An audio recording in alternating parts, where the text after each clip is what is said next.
हरे कृष्णा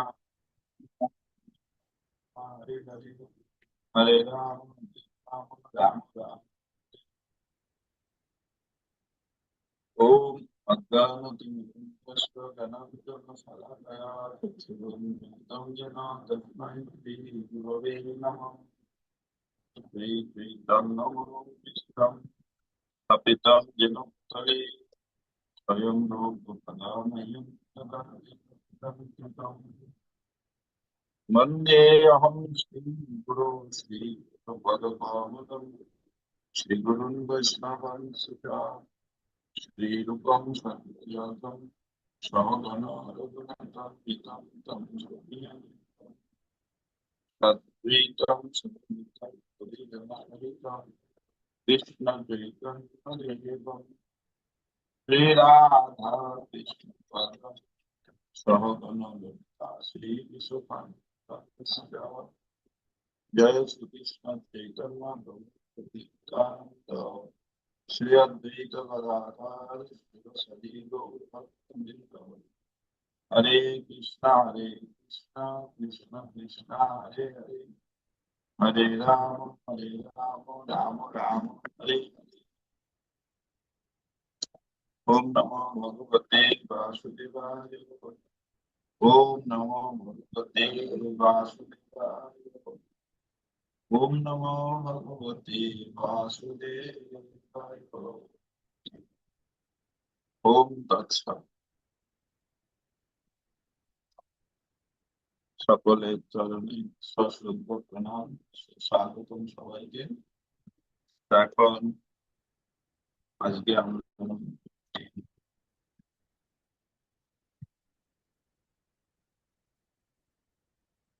দশম অধ্যায়। প্রভুজি হরে কৃষ্ণ। ভয়েসটা ঠিক ক্লিয়ার আসছে না। দশম অধ্যায় আমরা এখন শ্রবণ করব। এখন আসছে ঠিক? একটু বেটার। ঠিক আছে। তো বিষয় হচ্ছে শ্রবণের আর স্মরণের প্রক্রিয়া। আজকে শ্রবণ, ভগবানের কৃপা প্রত্যাশী, স্মরণ, ধ্যান, এই চারটে বিষয় আমরা শ্রবণ করব।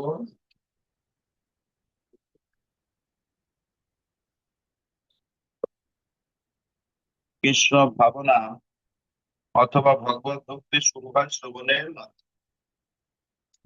সমস্ত মানুষকেই ভক্ত গোষ্ঠীতে এসে ভগবানের কথা শ্রবণ করার সুযোগ দেওয়া উচিত। ভগবত ভক্তির পথে উন্নতি সাধন করার জন্য এই শ্রবণের পদ্ধতি অত্যন্ত গুরুত্বপূর্ণ। কেউ যখন শব্দ ব্রহ্ম শ্রবণ করার জন্য তার কর্ণ বিবরকে যুক্ত করেন, তখন তিনি শীঘ্রই পবিত্র হন এবং তার হৃদয় কলুষ মুক্ত হয়। তো এই ভগবানের কথা শব্দ ব্রহ্ম যখন আমাদের কর্ণ দিয়ে হৃদয়ে প্রবেশ করবে বা ভগবানের সঙ্গে যুক্ত হবে, তখন আমাদের খুব তাড়াতাড়ি হৃদয় পরিষ্কার। শ্রী চৈতন্য মহাপ্রভু এই শ্রবণের মাহাত্ম্যের উপর গুরুত্ব আরোপ করেছেন। এই শ্রবণ বদ্ধজীবের হৃদয় পবিত্র করে, যার ফলে তিনি অচিরেই ভগবত ভক্তিতে যুক্ত হতে পারেন এবং ভগবত তত্ত্ববিজ্ঞান সম্বন্ধে অবগত হতে সমর্থ। গরুড় পুরাণে অতি সুন্দরভাবে শ্রবণের মহিমা বর্ণনা করে বলা হয়েছে, জড়জগতের বন্ধনে আবদ্ধ জীবের অবস্থা ঠিক একটি সর্বদংশন অচেতন মানুষের মতো। কারণ এই দুটি অচেতন অবস্থায় মন্ত্রের প্রভাবে নিরাময় হতে পারে।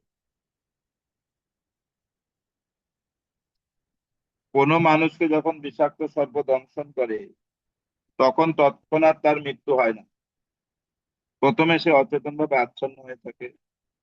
জড়জগতের বন্ধনে আবদ্ধ মানুষও নিদ্রামগ্ন, কেননা তার যথার্থ স্বরূপ, তার কর্তব্য এবং ভগবানের সঙ্গে তার নিত্য সম্পর্কের কথা তার কিছুই মনে নেই। তাই বদ্ধ জীবন মানে হচ্ছে মায়া সর্পের দংশনে অচেতন কৃষ্ণ ভক্তিবিহীন মৃতপ্রায় জীবন।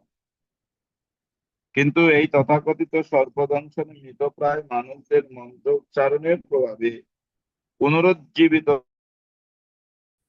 এই মন্ত্রবিদ্যার অনেক বিশারদ আছে। ঠিক তেমনই হরে কৃষ্ণ কৃষ্ণ কৃষ্ণ হরে হরে, হরে রাম রাম রাম হরে হরে, এই মহামন্ত্র শ্রবণ করার ফলে যে কেউ মৃতপ্রায় অচেতন অবস্থা থেকে পুনরায় কৃষ্ণ ভাবনাময় স্বরূপে পুনরুজ্জীবিত হতে পারে। শ্রীমৎ ভাগবতমে চতুর্থ স্কন্ধে 29 অধ্যায়ে 40 নম্বর শ্লোকে ভগবানের লীলা শ্রবণের মহিমা সম্বন্ধে ছিল সুখদেব গোস্বামী পরীক্ষিতকে বলেছেন, হে রাজন, যে স্থানে মহান আচার্যরা ভগবানের অপ্রাকৃত লীলা সমূহ আলোচনা করেন সেই স্থানে বাস করা উচিত এবং সেই সমস্ত মহাত্মাদের মুখচন্দ্র থেকে নিঃসৃত কৃষ্ণলীলা রসসুধার ধারা কর্ণপুটের মাধ্যমে অহর্নিশি পান করা উচিত। কেউ যদি ঐকান্তিক আগ্রহের সঙ্গে এইভাবে সেই অপ্রাকৃত শব্দ তরঙ্গ শ্রবণ করেন তাহলে অচিরেই তিনি ক্ষুধা, তৃষ্ণা, ভয়, সুখ ও বদ্ধ জীবনের মহাচ্ছন্ন অবস্থা থেকে অবশ্যই মুক্ত হবেন। যে আমরা যে জগতে বন্ধনে আবদ্ধ, এই মহাচ্ছন্ন অবস্থা থেকে, বদ্ধ অবস্থা থেকে আমরা মুক্ত হতে পারবো কখন?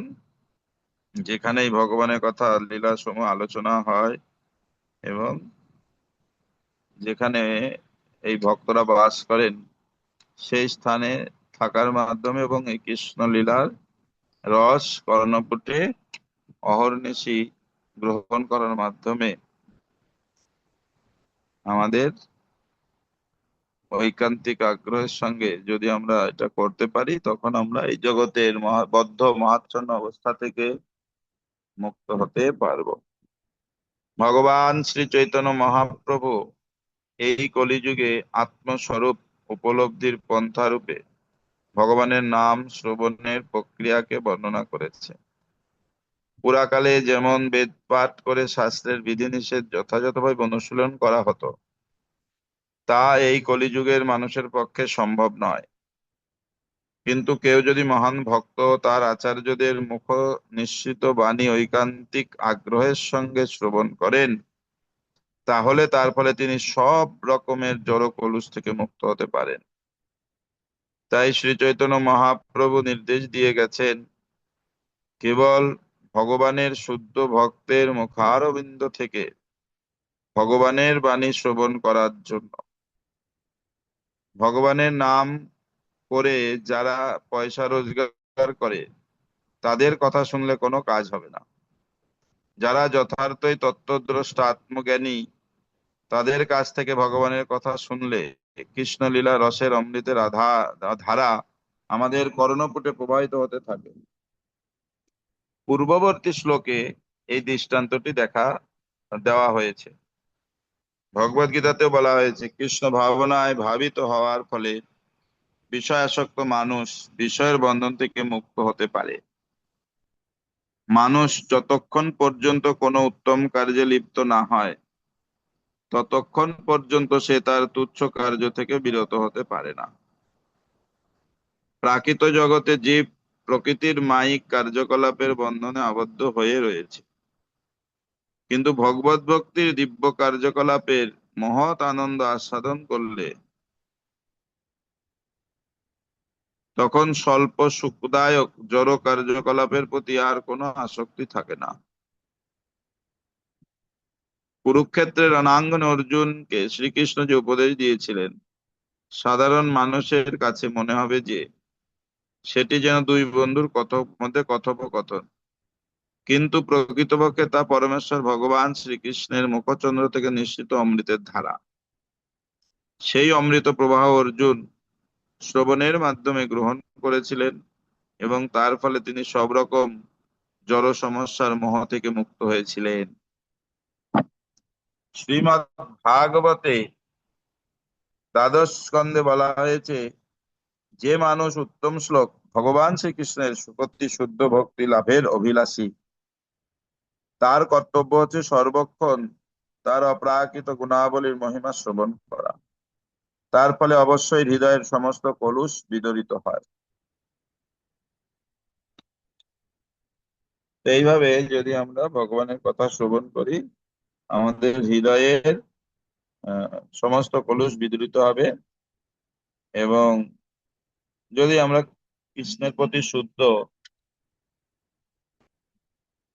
লাভের জন্য যত্নশীল হই, তাহলে এটা সম্ভব। ভগবানের কৃপার প্রত্যাশী হওয়া। শ্রীমদ্ ভাগবতে দশম স্কন্ধে বলা হয়েছে, হে প্রভু, যে মানুষ সমস্ত দুঃখ দুর্দশা তার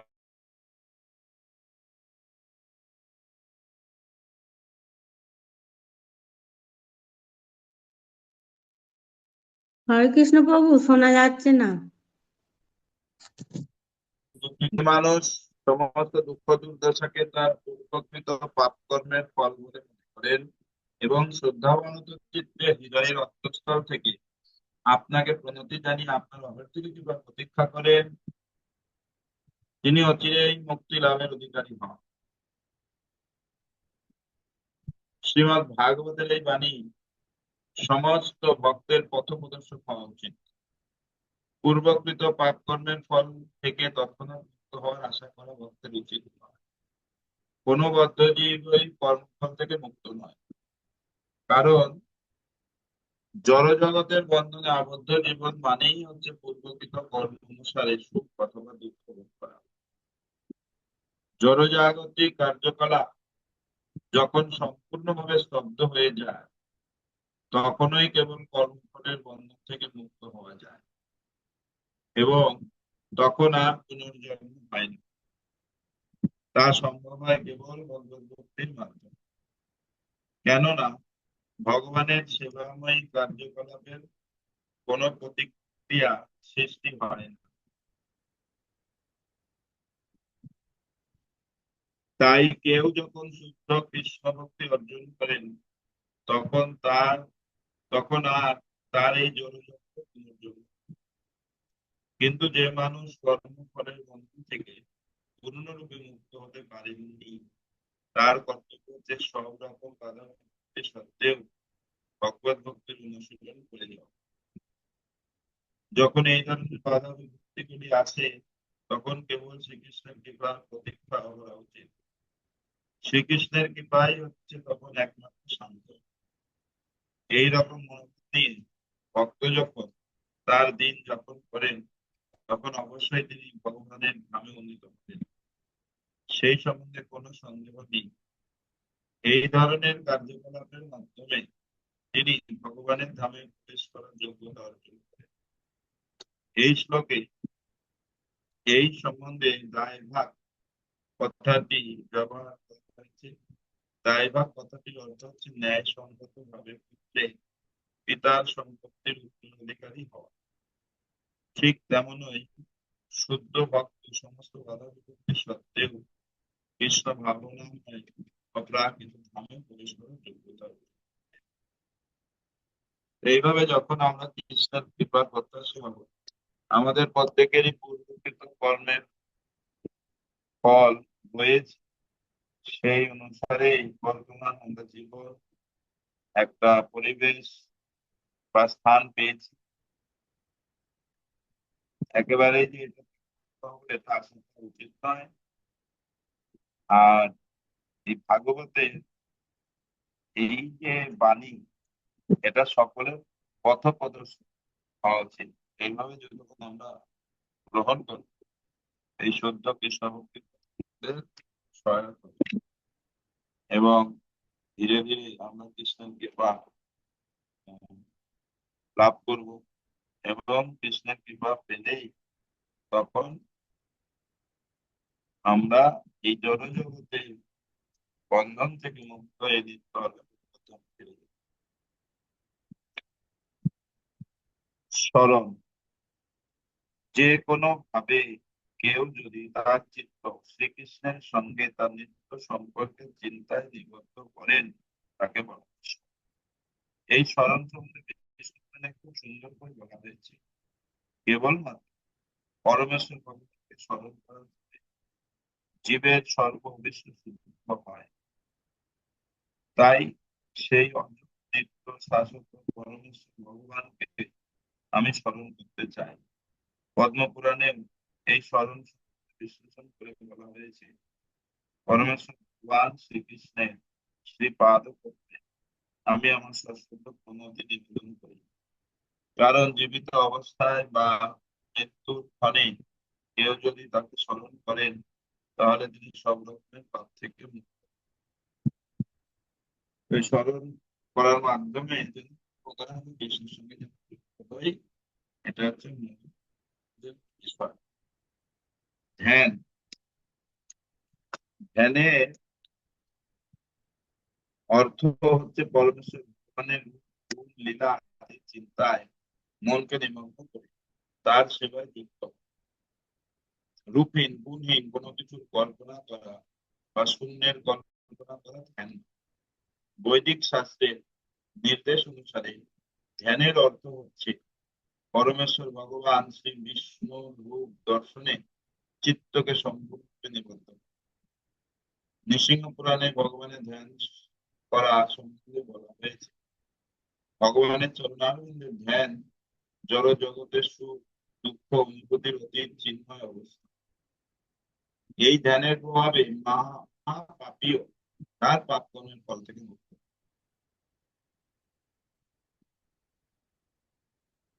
বিষ্ণু ধর্মে ভগবানের দিব্য গুণাবলীর ধ্যান সম্বন্ধে বলা হয়েছে, যে সমস্ত মানুষ নিরন্তর কৃষ্ণ ভাবনায় ভাবিত, যারা নিরন্তর ভগবানের দিব্য গুণাবলীর কথা স্মরণ করেন, তারা অচিরেই সমস্ত পাপ থেকে মুক্ত এবং এইভাবে পবিত্র হয়ে তারা ভগবত ধামে প্রবেশ করার যোগ্য। পক্ষান্তরে বলা যায়, সর্বতোভাবে পাপ মুক্ত না হলে ভগবত ধামে প্রবেশ করা যায়। পাপ মুক্ত হওয়া যায় কেবল মাত্র ভগবানের রূপ গুণ লীলা ইত্যাদি স্মরণ করার মাধ্যমে। হরি বল। এবার এত সুন্দর সরল সহজ পন্থা, এইগুলো আমাদের নিজেদেরকে যত্নশীল হওয়া উচিত।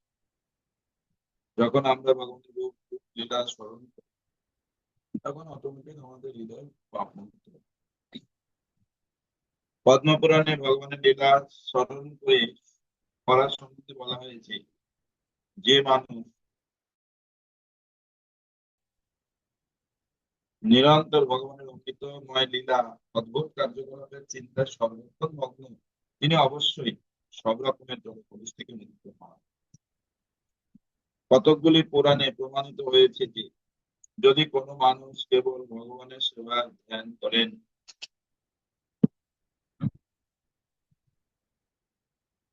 তার সর্ব অভীষ্ট সিদ্ধ হয়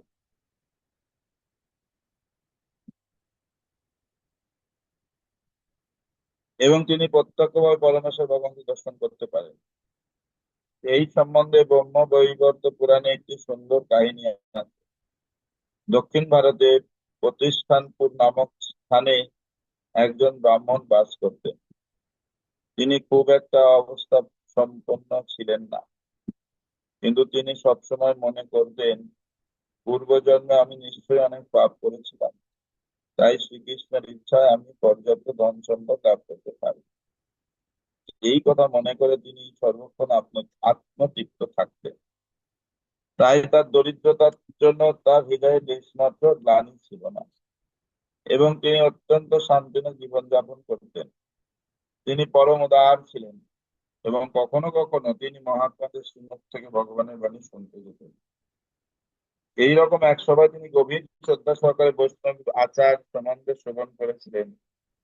তিনি শুনেছিলেন যে মনে মনেও ভগবানের সেবা করা যায়,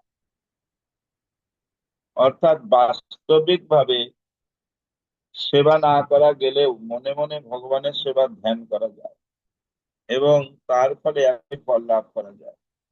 ব্রাহ্মণ অত্যন্ত দরিদ্র ছিলেন, তাই তিনি মনস্থ করলেন যে অসীম ঐশ্বর্য সহকারে মনে মনে ভগবানের সেবা ধ্যান করবেন, এবং তিনি তাই করতে শুরু করলেন।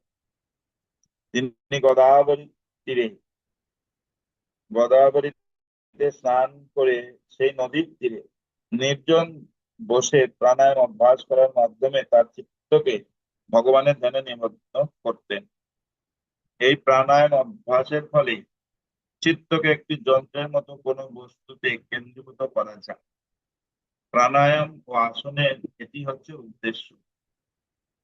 পুরাকালে সাধারণ মানুষও জানতেন কিভাবে মনকে ভগবানের শ্রী পাদ পদ্মে একাগ্র করতে। সেই ব্রাহ্মণও সেই অভ্যাস করেছিলেন। এইভাবে ধ্যান করার ফলে হৃদয়ে ভগবানের রূপ প্রকাশিত হলে তিনি তাকে বহু মূল্যবান বস্ত্র, অলংকার, মুকুট ও অন্যান্য ভূষণে বিভূষিত করতেন। তারপর তিনি শ্রদ্ধা সহকারে তাকে প্রণতি নিবেদন করতেন। শৃঙ্গার সমাপ্ত হলে তিনি কল্পনা করতেন যে তিনি খুব সুন্দরভাবে মন্দির মার্জন করছেন। মন্দির মার্জন হলে তিনি মানুষে কল্পনা করতেন যে স্বর্ণ ও রৌপ্য নির্মিত বহু পাত্র করে তিনি বিভিন্ন নদী থেকে পূর্ণ সলিল আরোহণ করেছেন। তিনি কেবল গোদাবরী থেকে জল সংগ্রহ করতেন না, গঙ্গা, যমুনা, নর্মদা, কাবেরী আদি সমস্ত পবিত্র স্রোতস্বিনী থেকে জল সংগ্রহ করতেন। ভগবানের পূজা করার সময় বৈষ্ণব ভক্ত সাধারণত মন্ত্র উচ্চারণের মাধ্যমে এই সমস্ত নদী থেকে জল সংগ্রহ করতেন। এই ব্রাহ্মণ মন্ত্র উচ্চারণ করে ধ্যানের মাধ্যমে এই সমস্ত নদী থেকে স্বর্ণ, রূপ নির্মিত জলপাত্রে পবিত্র জল সংগ্রহ করছিলেন।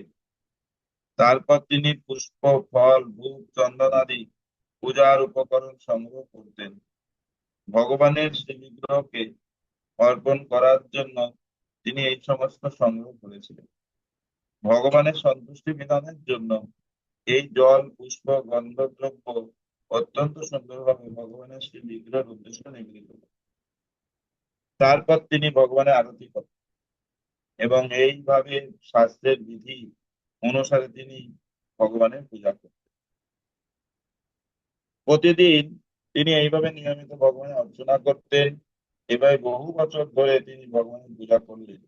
তারপর একদিন সেই ব্রাহ্মণ ধ্যানে ভগবানের জন্য পায়েস তৈরি করলেন, কিন্তু ভগবানের সেই নৈবেদ্য তার মনোভূত হলো না, কেননা সেই পায়েস তখনও তৈরি করা হয়েছিল এবং তা তখনও বেশ গরম ছিল। পায়েস গরম থাকলে তেমন উপাদেয় হয়, ঠান্ডা পায়েসে অধিক উপাদেয়। তাই সেই ব্রাহ্মণ সদ্য প্রস্তুত পায়েস তখন কতটা গরম আছে এবং তা ভগবানের আহারের উপযুক্ত হয়েছে কি না তা দেখবার জন্য সেই পায়েসের পাত্রে তার আঙুল দিয়ে স্পর্শ করলেন। সেই পায়েসের পাত্র আঙ্গুল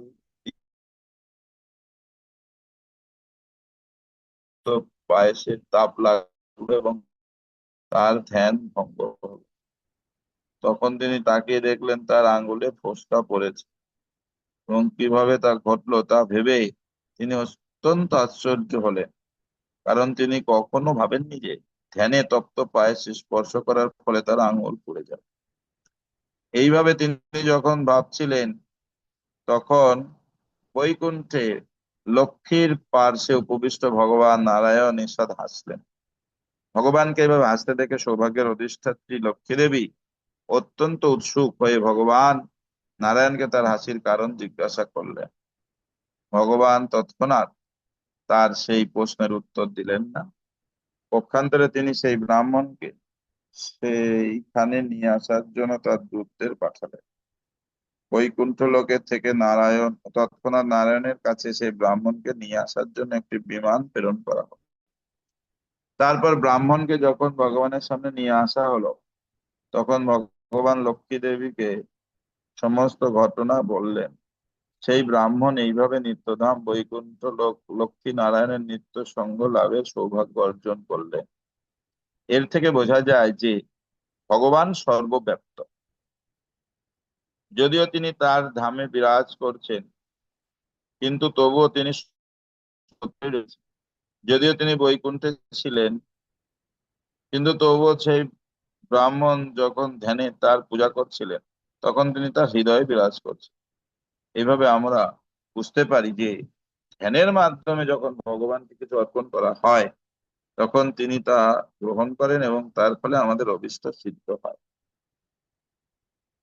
তো এইভাবে আমরা নিজেকে ভগবানের ধ্যানে মগ্ন করে তার সেবায় যুক্ত হতে পারি এবং তার কৃপা লাভ করে আমরা আমাদেরকে তার জীবনকে সার্থক করতে পারি। হরে কৃষ্ণ কৃষ্ণ কৃষ্ণ হরে হরে, হরে রাম রাম রাম হরে হরে। আর 2-3 মিনিট যদি কারো জিজ্ঞাসা থাকে, একজনের আমরা জিজ্ঞাসা নিতে পারি, প্রশ্ন থাকলে। হরে কৃষ্ণ, প্রণাম প্রভু। হ্যাঁ, প্রভু, এখানে বলা হয়েছে কেবল বলুন। ভগবানের শুদ্ধ ভক্তের মুখরবিন্দ থেকে ভগবানের বাণী শ্রবণ করার জন্য আর হুম, ভগবানের নাম করে যারা পয়সা রোজগার করে তাদের কথা শুনলে কোনো কাজ হবে না। না, তো বর্তমান যুগে ম্যাক্সিমাম, এটা হয়তো নিন্দা করছি না আমি, যেটা হয় দেখেছি, তারা হয়তো 5,000, 10,000, 50,000, 1 লাখ আরো ইত্যাদি নেয়। তারা বলছে এটা আমার প্রণাম হিসাবে নিচ্ছে। এই ক্ষেত্রে আমাদের ভাবনাটা কিভাবে আমরা নেবো, যদি একটু আলোচনা করেন। এখন ভক্তিবিনোদ ঠাকুর বলেছেন, যারা এরকম জীবিকা নির্বাহের জন্য কন্ট্যাক্ট করে যাবে তাদের কথা শোনা উচিত না। জগতের কল্যাণের জন্য যদি কেউ ডাকে আমরা যাব, সেখানে কন্ট্যাক্ট করে না, তারা খুশি হয়ে যেটা দেবে সেটা যথেষ্ট। আর যারা অবৈষ্ণব, শাস্ত্র বিধি নিয়ম পালন করে না, তাদের মুখে তো এই মঙ্গলময় কথা হলেও শোনা উচিত না। আর যারা বিধিনিষেধ পালন করে ও কন্ট্যাক্ট করে যায়, তাদের থেকেও আমাদের সাবধান থাকতে হবে, তার কল্যাণ হবে না। যারা মহাত্মা মানে সবসময় ভগবত ভজনে অত্যন্ত যুক্ত, ভগবত ভজনে উন্নত, সেই সমস্ত মহাত্মাদের কাছ থেকে আমাদের ভাগবত শ্রবণ করা উচিত, ভগবানের লীলা শ্রবণ করা উচিত। অবৈষ্ণব মুখোদ্গীতা শ্রবণম নৈব কর্তব্য। যারা ভক্ত নয়, বৈষ্ণব নয়, তাদের মুখে এই লীলা শ্রবণ করা উচিত না।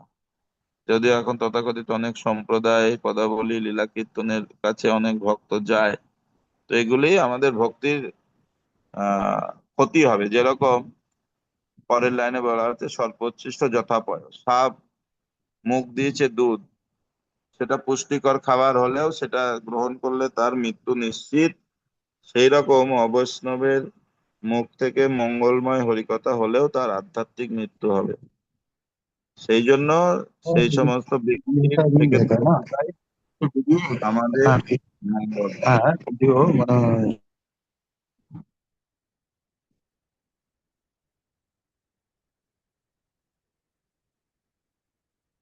ঠিক আছে, হরে কৃষ্ণ, ঠিক আছে প্রভু। তাহলে আজ এখানেই থাক। হরে কৃষ্ণ। আবার শনিবার আজকে। হরে কৃষ্ণ, প্রণাম প্রভু। বলুন। বলছি, আমরা তো নতুন, ঠিক জানি না, ওই জন্য বলছি। ধরুন, সকালবেলা আমরা গুরু পূজাটা করতে পারি না, কোনো কারণে বেরিয়ে গেলাম, তাহলে কি করে করব? গুরু পুজোটা করা উচিত, যত কাজ থাকুক। এটা হচ্ছে খুব গুরুত্বপূর্ণ 8টার পর তো আধ্যাত্মিক। করা বলছে। 8টার পর বেরিয়ে গেলে কিভাবে করব, কোথায় কি হ্যাঁ, করে, সেটাই বলছি। বলছি 8টার পর করতে বলছেন সাতটার তো। সাতটার আগে করে নেবেন।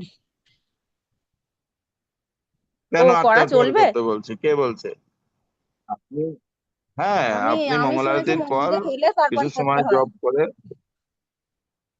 না না, আপনি সকালে মঙ্গল আরতি করার পরে কিছু সময় জব করলেন, তারপরে গুরু পূজাটা অবশ্যই করা উচিত। কারণ ঠিক আছে। গুরু পূজার গুরুত্বটা আমাদের বোঝা উচিত, যে সেই একটাই সময় গুরুদেবের কাছে যদি কিছু ভুল ত্রুটি হয় ক্ষমা প্রার্থনা করার একটা সুযোগ, অন্য সময় কিন্তু হবে না। আর আধ্যাত্মিক শক্তি লাভ করতে হলে গুরুদেবের কৃপা দরকার, না হলে। আর এই কৃপা প্রার্থনার সময়টা হচ্ছে গুরু পূজার সময়। এই জন্য গুরু পূজা বাধ্যতামূলক। আমাদের সকল ভক্তের করা উচিত। আর আমি শুনেছি মন্দিরে হলে তারপর করতে হয়, ওই জন্য প্রশ্ন। না না, ওরকম না। ঠিক আছে। হরে কৃষ্ণ কৃষ্ণ কৃষ্ণ হরে হরে, হরে রাম রাম রাম হরে হরে। শিল প্রভুপাদ কি, সমবেত ভক্তবৃন্দ কি, জয় গৌর প্রেমানন্দে, হরি হরি।